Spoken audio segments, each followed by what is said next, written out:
A CM Punk AEW return was reportedly agreed in principle, but that was prior to CM Punk's now infamous deleted Instagram story with his current status with AEW currently up in the air. But it's not the only CM Punk news. Reportedly, he does want to return. Dax Howard wants to see him return to All Elite Wrestling and finish his story. CM Punk has reunited with FTR this weekend, and Punk has a message for the fans too. Now, speaking of fascinating stuff regarding AEW, they will be going head-to-head with NXT once again, as Double or Nothing and NXT Battleground will take place on the same night at the same time, but a WWE name says they are not competing with AEW. We've got details on that. We've got the ratings for this past week's edition of AEW Dynamite on TBS. We've also got the ratings for the debut episode of AEW All Access on TBS as well. Also the latest on AEW's United Kingdom debut later this year. What's going on with Bandido? When can we expect him to return to All Elite Wrestling? There are new Ring of Honor championships, specifically the Ring of Honor World Championship. We've got a closer look on that. Will Osprey was originally scheduled and supposed to be wrestling at Ring of Honor Supercard of Honor event tonight, but that was prior to him suffering an injury. And ahead of WrestleMania weekend, former AEW EVP Cody Rhodes has opened up on his regrets in All Elite Wrestling.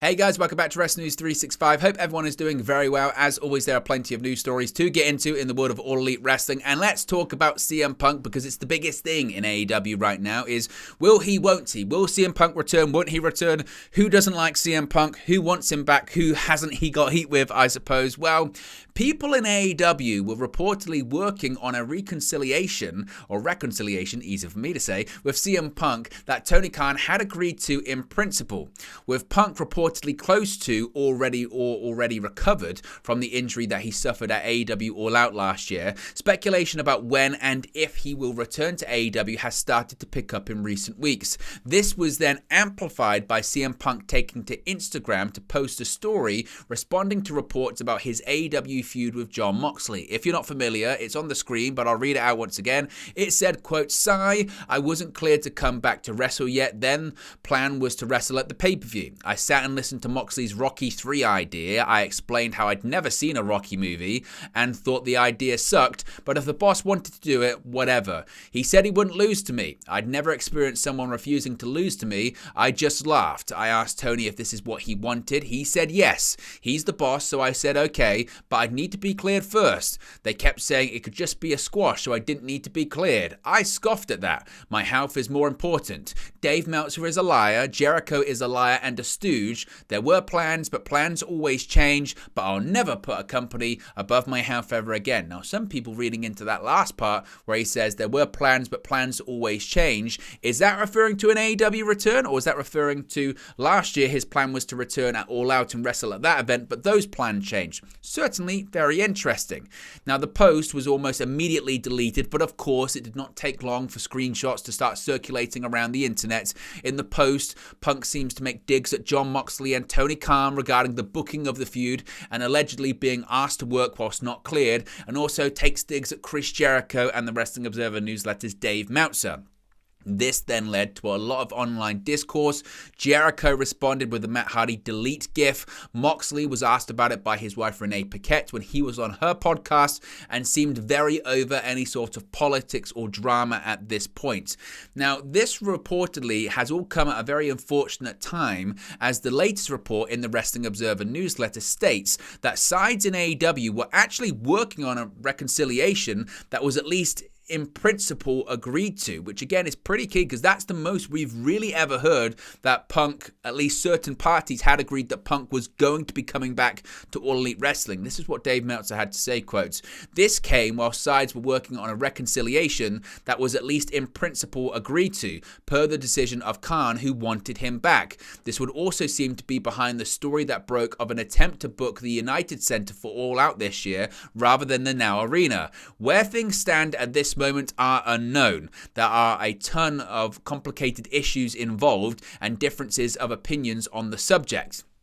The reaction to CM Punk's post also seemed to really not help his standing with any of his detractors in AEW at a time when you would assume he would be trying to win any on-the-fence people in the company. He said, quote, this being Meltzer, there were those very negative about it even before the post and are even more negative about it now. Even those in the camp of it's the right thing for business and we want the company to grow after this past week were less positive. But this does come at a time which the ratings are down for AEW, and Tony Khan may possibly feel like it's the best thing to do for the product and for the business. Now, we know that one person certainly that wants CM Punk to come back is FTR's Dax Harwood. Dax Harwood has now commented on the CM Punk situation, noting that he wants Punk to return to the ring to finish his story.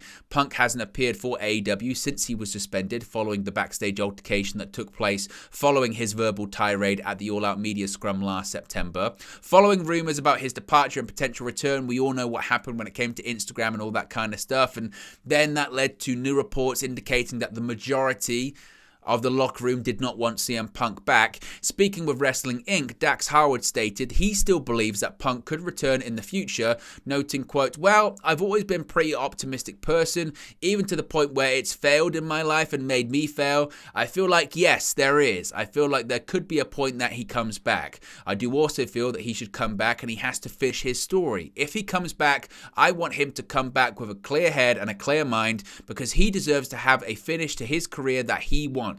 If him coming back and finishing his storybook career here gives him peace of mind, then I think it should happen and will happen.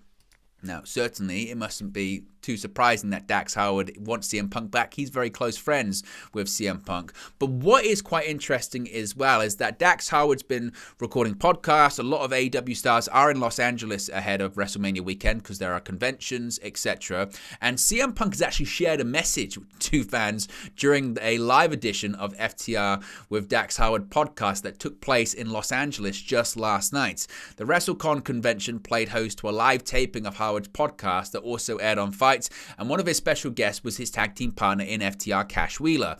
During CM Punk's run in AEW, he bonded with FTR over their love of Bret Hart, and they even formed something of a trio on TV, affectionately known as CMFTR. Punk has, of course, been absent since All Out last year, and there are quite a few detractors of him in AEW right now. Nonetheless, CM Punk and FTR, they're still on very good terms, to the point that Punk even texted Howard during the show while Wheeler was there too. Howard said that Punk sent him a heart emoji and he had a message for the fans: I miss them. Punk also said he wished he brought ice cream for the fans. Earlier on in the day, Howard actually posted a photo of him and Cash with FTR. We can get it on the screen right now. There you can see, by the way, Cash Wheeler looking absolutely jacked at the moment. But CM Punk was spotted reuniting with FTR in Los Angeles, which is certainly interesting as well, that not only was he texting Dax Harwood at the show, he was in Los Angeles at the time. Now, that's not to say that he was actually, at the show or anything like that. But Dax Harwood, he's posted a series of photos of himself, his FTR partner and fellow AEW stars Cash Wheeler, as well as CM Punk with the simple caption, LA.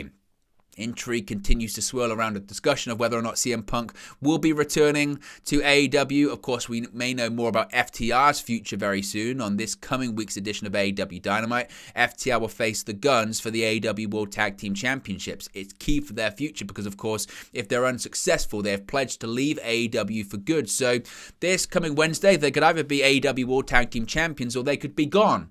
But what if they're gone and then they return with CM Punk? Pretty much everything's up in the air, certainly at this point, especially when it comes to CM Punk. But fascinating to know that an AEW return had been agreed upon in principle, but now everything's even more up in the air. Certainly, we're heading towards finding out very, very soon. Now, this is a really interesting story because this is a bit of it's reminiscent of the Wednesday Night Wars between AEW and NXT back in 2019, 2020, and 2021. WWE yesterday announced that their next NXT Premium Live event, NXT Battleground, would take place on May 28. Shawn Michaels spoke on the NXT Stand and Deliver media call, noting that the event will be emanating from Lowell, Massachusetts on May 28, starting at 7:30 p.m. Eastern time. If that date and time sounds familiar, it should, because that is also the date of AEW's Double or Nothing pay-per-view. John Alba noted that a WWE PR representative indicated to him that the NXT show was set to take place at the advertised time, meaning the two shows are currently set to air head to head. Now, this is absolutely fascinating as well, because Ariel Helwani has done an interview with Shawn Michaels, and Shawn Michaels, who of course runs NXT, books NXT, addressed the reason that NXT Battleground would take place on the same night at the same time as AEW Double or Nothing, with both set to take place again on the same date. Michaels explained the rationale, dismissing the idea it was just to go head to head, saying, no, look, I'll say this, from a holiday standpoint, that's the thing. In the past, we've done well on the holidays. It's my understanding that's why we did that. It's not different then. We used to do stuff back in the day on Christmas and on Thanksgiving. Holidays are always big days. That's what this is for us. We're live on Peacock, basically sort of free. From my standpoint, it's just the date was available. The holiday does really well for us. Now, the holiday in question is Memorial Day weekend, which has been when AEW has always held Double or Nothing since 2019. I will let you decide what you believe about Shawn Michaels' comments there in the comment section below, because WWE has done well on holiday weekends. They didn't always used to run Memorial Day weekend, though. That's become a more recent thing. And remember, at the same time, the rationale was when NXT was announced to be live on USA Wednesday nights, 8 p.m. to 10 p.m. Well, we were on Wednesdays first, just 1 hour on the WWE Network and not live. Certainly very interesting. Let me know your thoughts in the comment section below. Let's switch gears here and talk about AEW Dynamite this week. And the ratings, still not great, it must be said, for AEW Dynamite on TBS. The viewership figure and demo rating for Wednesday's March 29 edition of AEW Dynamite on TBS has been revealed. Per Brandon Thurston of WrestleNomics, Dynamite drew 833,000. This is down from the March 22nd edition that drew 954,000 viewers. In the key 18 to 49 demographic, Wednesday's show scored a 0.28 rating. This is also down from the week prior that scored a 0.33 rating. AEW ranked number 4 on cable for the demo for the night. The show featured Kenny Omega defeating Jeff Cobb to retain the IWGP United States Heavyweight Championship, and post-match Bryan Danielson returned to attack Kenny Omega with the rest of the Blackpool Combat Club. It also featured the highly anticipated and promoted Adam Cole in-ring return as he defeated Daniel Garcia in the main event ahead of the premiere of AEW All Access. Year on year, the ratings are down, and again, some might argue this also could have something to do with why they might be considering bringing CM Punk back. But let me know your thoughts about the ratings for Dynamite in the comment section below. Speaking of ratings, as I mentioned, Dynamite was the lead-in for the first episode, the debut episode of AEW All Access on TBS. AEW All Access has had its premiere episode on TBS after the March 29 episode of Dynamite, and the viewing figures have been revealed. Although the first episode was the subject of a sneak peek over the weekend, the official premiere was set to take place on the night that saw Adam Cole return to in-ring competition. WrestleNomics has provided numbers for both AEW Dynamite and AEW All Access, revealing that Dynamite, as I mentioned, was the number 4 most watched cable original program for the 18 to 49 demographic. Airing straight after Dynamite, though, was AEW All Access. That would secure 328,000 viewers and was ranked number 30 in the 18 to 49 demo. Now, people can look at this a variety of different ways, it must be said. People can say, well, that's considerably lower than AEW Dynamite, which it is. But for comparison, as WrestleNomics notes, Power Slap, which was the terrible Dana White slapfest, averaged 297,000 viewers in the same time slot. A recent episode of AEW Rampage would garner an audience of 373,000 on TNT, though that did air on Saturday night. So it's going to be really interesting to see what the numbers are next week. This was, again, there was a sneak peek, so there wasn't as big of a reason to tune in. So we'll see. We'll see how that one does, but let me know your thoughts about the ratings of AEW All Access for its debut episode. Speaking of debuts, of course, AEW is going to debut in the United Kingdom at some point this year. AEW President Tony Khan has said that the official announcement about the company's upcoming UK debut will be made very soon. In November 2022, AEW confirmed that the promotion would be holding tapings in London in 2023, with dates to be announced in the future. Speaking with TalkSport, Tony Khan confirmed that fans will soon learn the dates that AEW will indeed be visiting the UK capital, revealing that AEW is working out details on the event. Khan noted, the announcement about AEW in London, it's coming very, very soon. I don't want to say exactly when, but believe me, it will be very, very soon. The fact is we're getting closer and closer on all of the details you mentioned, dates, venues, etc. There are a lot of details to work out on such a major event as this, but all of the major details are coming into place. We're very close to having all of the information ready to announce, so it's come together very quickly. People are going to be very excited when they hear about this. It's going to be a really special event. I think it can be one of the greatest events in AEW's history, certainly benefiting of our debut, or befitting rather, of our debut in London, which is a city that I love so much. It is so close to my heart. And for everybody there, all the wrestling fans there, I cannot wait to do it, and it feels like coming home to me, so I'm very excited about it. Of course, it had been highly speculated that AEW would hold its tapings at Craven Cottage, which of course is the stadium for Fulham, a club owned by the Khan family. That would make a lot of sense, but they have to fit into the football season, and if there are any renovations, which there are ongoing to that stadium, but also the pitch, because pitches get relayed and redone every year, there's a lot of scheduling that they'd have to figure out, but certainly it's expected that it would be there. Now, lots of people talking about Bandito. Where has he been since he really signed with AEW? An AEW star who hasn't been on television since January looks to be making his return in the near future. Bandito's last AEW match actually saw him take on Bryan Danielson on the January 18 episode of Dynamite. Aside from an appearance at GCW Eye for an Eye in New York on March 17, in which he lost to Gringo Loco, Bandito's wrestling has been restricted to international and Mexico bookings. The lack of TV time in AEW has been due to visa issues, a situation which affected a number of AEW talent and WWE talent recently. Tony Khan has now confirmed the issues have been sorted during the Ring of Honor Supercard of Honor media call, saying, quote, Bandito is a great example of an international wrestler that I've seen in Ring of Honor and was on All In and is a tremendous talent. He signed with Ring of Honor when we started AEW. He was signed with Ring of Honor when we started AEW. On Ring of Honor, he was the lineal champion. I really like working with him, and he's one of a number of international wrestlers who I really like who have had to renew their visas. It's nothing nefarious. It's a process that when you use international talent for a company that does the bulk of its business domestically, then you're going to see visa renewals and you deal with it, whether it's in AEW or in English football. I was very excited to get Bandito's stuff all settled. He's been a great example of somebody that has a chance to excel in both promotions and internationally. So seemingly, those issues are going to be resolved and he's going to be back on AEW television very soon. Of course, tonight is Ring of Honor Supercard of Honor, and ahead of the show, we've got new Ring of Honor Championship bouts. The design for the Ring of Honor World Championship has been revealed by Claudio Castagnoli of the Blackpool Combat Club. Tony Khan revealed that we would see a new design for the Ring of Honor Tag Team Championships as well. Of course, the previous iteration was retired out of respect to Jay Briscoe. In addition to that as well, there's a new Pure Championship, which Wheeler Yuta has debuted. So let me know your thoughts. What do you think of the new Ring of Honor World Championship? Myself, personally, I'm not sure about it at the moment. I think, like with a lot of things, it takes a while to adjust, doesn't it? Now, one person that was meant to be at Supercard of Honor this evening, but is not, is New Japan Pro Wrestling star Will Osprey. New Japan just finished up their annual New Japan Cup with Sonata coming out on top of the single elimination tournament. However, this year's tournament was not without its casualties. Following his win in the second round against Mark Davis, Will Osprey suffered a right shoulder injury. This forced the former IWGP World Heavyweight Champion to forfeit his spot in the New Japan Cup, and he was pulled from his scheduled bout against Speedball Mike Bailey at Impact New Japan Multiverse United. Only the strong survives. During yesterday's Ring of Honor Supercard of Honor media call, Tony Khan was asked about Osprey. Khan revealed that Osprey would have appeared on Friday's card had he not been injured.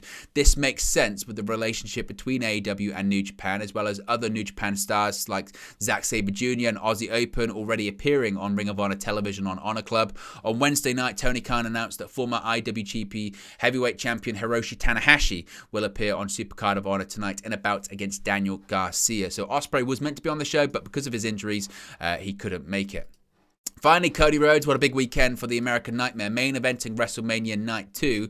But he has spoken and done a lot of interviews, and he's spoken about something that he regrets from his time in AEW. During his time in AEW, the former executive vice president of the company wasn't just an on-screen talent, but was also involved in community outreach and coaching of the younger talent.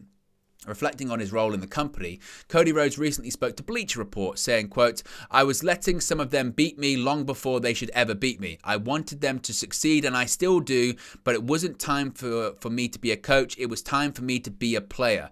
Which, again, I think is somewhat ironic that he's saying all of these things in hindsight. That's kind of the point, isn't it? But it was also what a lot of people were saying about Rhodes' run in AEW at the time.